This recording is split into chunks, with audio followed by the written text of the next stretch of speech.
Дали на Централниот одбор што ќе се одржи во недела може да се очекуваат други разрешувања, дали тоа ќе бидат дали може да се очекуваат конечно на некои функционери, а не само на дали ќе се сведат само на партиски разрешувања метлата.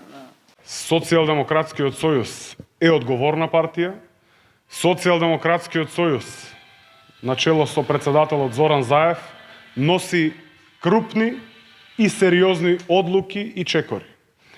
Би сакал да ве известам дека на Централниот одбор во недела ќе ги разгледуваме и можностите за промена на кадри во рамки на извршната власт, секако и во рамки на партијата на централно ниво, после разрешувањето на сите председатели на општинските организации на СДСМ.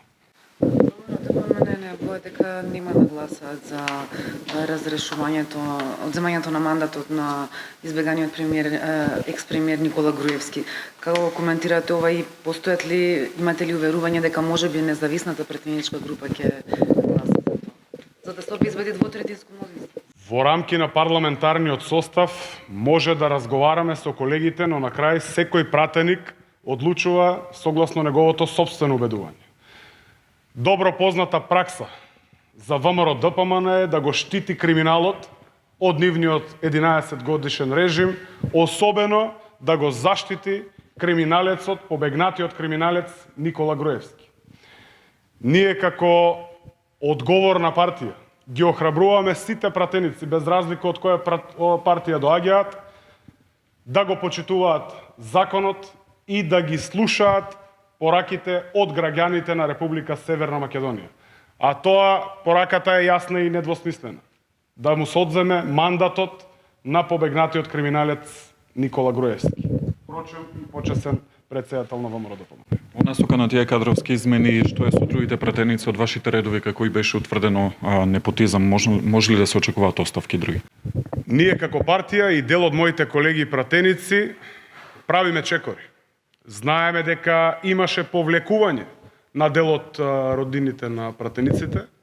Сепак, во однос на оставката, знаеме дека тоа е личен чин на самиот пратеник како индивидуа и оставаме на нив. Морам да потенцирам дека сепак ние правиме чекори кои што се видливи. Имаше повлекување. Но јас би поставил прашање што се случува со непотизмот во ВМРО ДПМН? Што се случува со криминалите во ВМРО ДПМН?